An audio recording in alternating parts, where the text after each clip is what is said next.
Silvertooth Shortwhiskers at your service.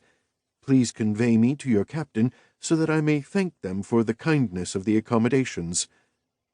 The name was not only ridiculous, but also fake.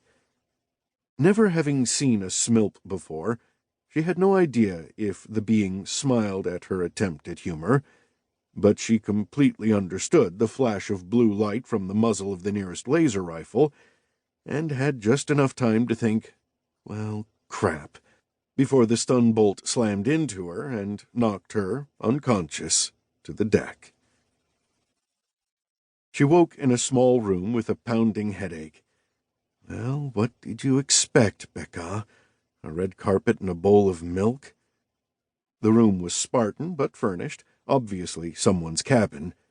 All personal effects were gone, but there were a few magnetic picture hangers mounted to the wall, and the small shelf beside the door had several clearer spots in the dust where objects usually sat. A quick look around revealed the bunk she was on, a narrow bed with a basic mattress, pillow, and linens, all designed to flip back up into the cabin wall when not in use. The desk had a chair, but the surface was bare and the drawers empty. There was a bookcase, but it was similarly empty. Either whoever lived here was a monk, or they'd cleared it out in a hurry. Well, maybe not in a hurry. The more she moved around, the more stiffness she found in her arms and legs. She couldn't tell how long she'd been out, but it certainly felt a lot longer than normal from a stunner. That reminded her. "Hey," she called to the door.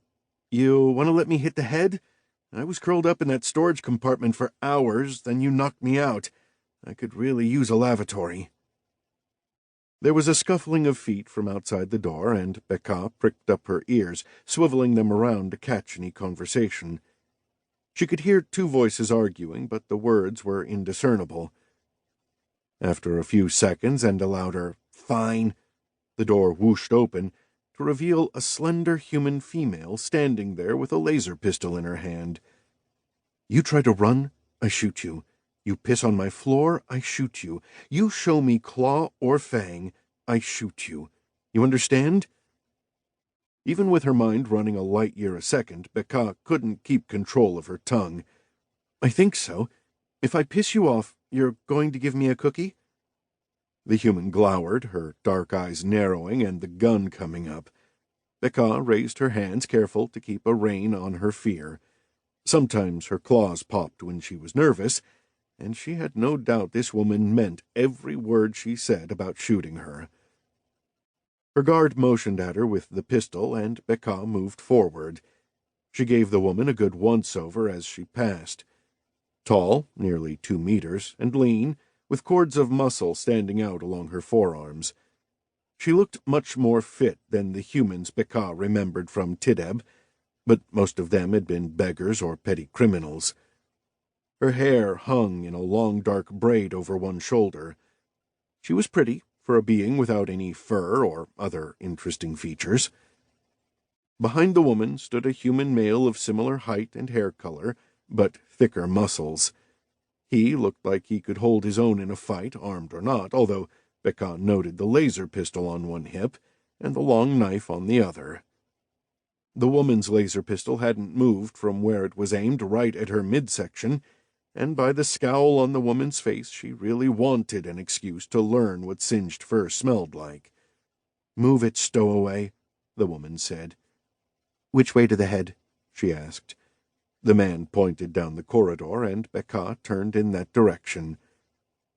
Moments later she stepped back out into the hall and turned to go back to her cell, only to find the human female blocking her path. "Not that way. You get to meet the boss." Her male companion was gone, maybe to tell the boss they were coming.